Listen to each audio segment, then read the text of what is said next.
Wala naman sa Taal Volcano ang 4 na volcanic tremors na tumagal mula 2 hanggang 150 minuto.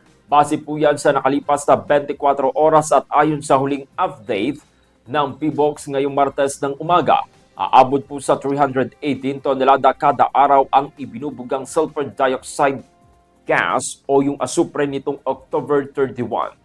Nakapagtala rin po ng 600 metrong taas ng mahinang pagsingaw ng usok mula naman sa bunganga ng bulkan na napadpad sa timog kanlurang direksyon.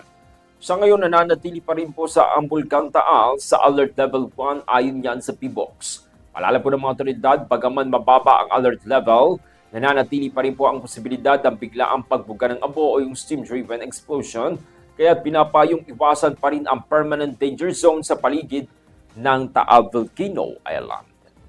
Good morning.